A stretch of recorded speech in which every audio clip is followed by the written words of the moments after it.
اللہ کے پیغمبر صلی اللہ علیہ وسلم نے دیکھا کہ ایک بہت بڑی دیگ ہے جس کے اندر بندے اور بندیوں کو ڈالا جا رہا ہے اور اس کا منہ تنگ ہے۔ اللہ کے پیغمبر صلی اللہ علیہ وسلم نے حضرت جبریل علیہ السلام سے پوچھا یہ کون لوگ ہیں، ان کا گناہ کیا ہے، ان کی غلطی کیا ہے؟ فرمایا کہ یہ زانی مرد اور زانی عورتیں ہیں، زانی مرد اور زانی عورتیں ہیں۔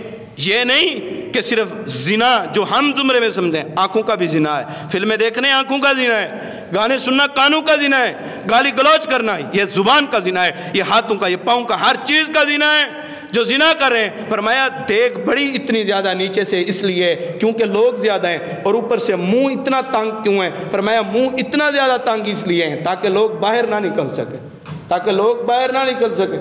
اور فرمایا پھر دیکھا اللہ کے پیغمبر صلی اللہ علیہ وسلم نے آگے چلے اور دیکھا کہ ان کے کچھ لوگ اس طرح تھے کہ ان کے منہ کو چیرا جا رہا ہے، ان کے منہ کو چیرا جا رہا ہے، سر سے منہ سے ان کے منہ کو ٹکڑے ٹکڑے کیا جا رہا ہے۔ اللہ کے پیغمبر نے جبریل علیہ السلام سے پوچھا ما ذنبہ، ان کا گناہ کیا ہے، ان کی غلطی کیا ہے؟ فرمایا یہ جھوٹ بولتے تھے، زندگی میں جھوٹ بولتے تھے، جھوٹ بول کے 2-4 روپے کما لیں گے لیکن اپنے لیے یہ جہنم کما رہے ہیں، اپنے لیے اچھا بنے، اپنے لیے تو مخلص بنے۔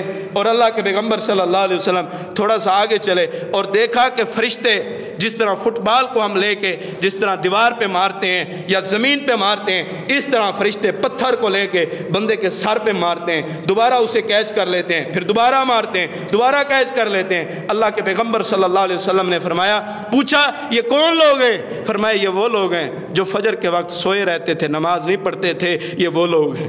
بس اپنے آپ کو دیکھ لیں کہ میں اور آپ کس ناچ پہ کھڑے ہیں۔ اگر آپ کو نماز پڑھنے کی توفیق نہیں ہے، اگر آپ نے اللہ کے گھروں کو ویران کیا ہے، آپ کے دل ویران ہیں، آپ مردہ ضمیر لوگ ہیں، آپ زندہ ہو کے بھی مردہ ہیں، ایسے زندہ رہنے کا کیا فائدہ جو اللہ کی اطاعت گزاری، اللہ کی فرما برداری نہیں کرتا۔ حقیقی زندہ بندہ وہ ہے جو 5 نمازوں کی پابندی کرتا ہے۔